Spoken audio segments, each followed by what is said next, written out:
Model ਹੈ 15-19 15-19 ਕਿੰਨੇ ਪੈਸੇ 38 ਲੱਖ ਡਿਮਾਂਡ ਹੈ। ਕਿਸੇ ਵੀ ਗੱਡੀ ਦਾ ਰੇਟ ਸੁਣ ਕੇ ਡਰਨਾ ਨਹੀਂ, ਮੰਗਦੇ ਇੰਜ ਹੀ ਨੇ ਲੇਕਿਨ ਲੈਵਲ ਕਰ ਲਾਂਗੇ ਆਪਾਂ ਬੈਠੇ ਹਾਂ। ਤਕਰੀਬਨ ਜੈਨੂਨ ਸਾਰੀ ਇਹ ਗੱਡੀ ਦਾ ਕਿੰਨੇ ਪੈਸੇ 56 ਲੱਖ ਰੁਪਏ ਟੋਟਲ ਜੈਨੂਨ ਨਵੀਂ ਕੋਰ ਗੱਡੀ 22 ਮਾਡਲ ਅਲਟਸ।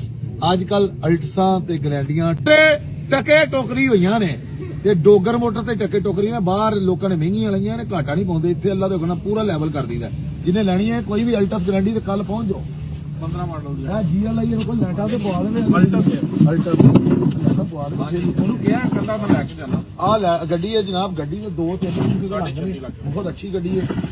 36.5 ਮੰਗਦੇ ਨੇ ਲੇਕਿਨ 35 ਲੱਖ ਰੁਪਇਆ ਦਾ ਲੱਗਾ। 35 ਦੇ ਉੱਤੇ ਜਿੰਨੇ ਲੈਣੀ ਹੋਵੇ ਇਹ ਲੈ ਸਕਦੇ। ਅਲਟਸ ਦੇ 3 ਮਾਡਲ ਸਿਰਫ ਆ 2 ਲਾਈਟਾਂ ਜਿਹੜੀਆਂ ਪੈਣੀਆਂ ਨੇ, ਬਾਕੀ ਗੱਡੀ ਪੂਰੀ ਹੈ। ਅੱਗੇ ਆਓ, ਇਹ ਬੰਪਰ ਟੂ ਬੰਪਰ ਜੈਨੂਨ 36 ਲੱਖ ਰੁਪਇਆ 36 ਲੱਖ ਰੁਪਇਆ ਟੋਟਲ ਜੈਨੂਨ GLI 14 ਮਾਡਲ।